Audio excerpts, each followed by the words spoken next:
بسم اللہ الرحمن الرحیم۔ حضرت عائشہ صدیقہ رضی اللہ عنہا سے روایت ہے کہ 4 دن رسول اللہ کے گھر والوں پر بے آب و دانہ گزر گئے۔ نبی اکرم صلی اللہ علیہ وسلم نے مجھ سے پوچھا، اے عائشہ، کہیں سے کچھ آیا؟ میں نے کہا نہیں۔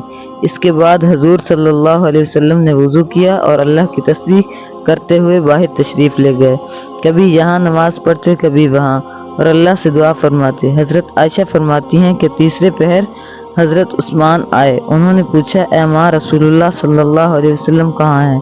میں نے کہا، بیٹے محمد صلی اللہ علیہ وسلم کے گھر والوں نے 4 دن سے کچھ نہیں کھایا۔ رسول اللہ اسی پریشانی میں باہر تشریف لے گئے ہیں۔ یہ سن کر حضرت عثمان رضی اللہ عنہ رو پڑے، فوراً واپس گئے اور آٹا، گیہوں اور خرمے اونٹوں پر لاد آئے اور ایک کھال اتری ہوئی بکری اور تھیلی میں 300 درہم لے کر آئے۔ حضرت عائشہ فرماتی ہیں کہ حضرت عثمان نے مجھے قسم دلائی کہ جب کبھی ضرورت پیش آئے تو مجھے خبر کیجیے گا۔ کچھ دیر بعد حضور صلی اللہ علیہ وسلم تشریف لائے اور پوچھا، میرے بعد تم کو کچھ ملا؟ میں نے کہا، اے اللہ کے رسول، آپ اپنے اللہ سے دعا کرنے گئے تھے اور اللہ آپ کی دعا کو رد نہیں کرتا۔ حضرت عائشہ فرماتی ہیں، اس کے بعد میں نے تمام واقعہ بیان کر دیا۔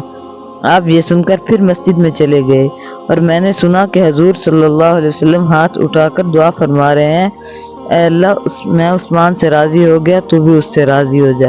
اے اللہ، میں عثمان سے راضی ہو گیا، تو بھی اس سے راضی ہو جا۔ 3 دفعہ یہی الفاظ دہرائے۔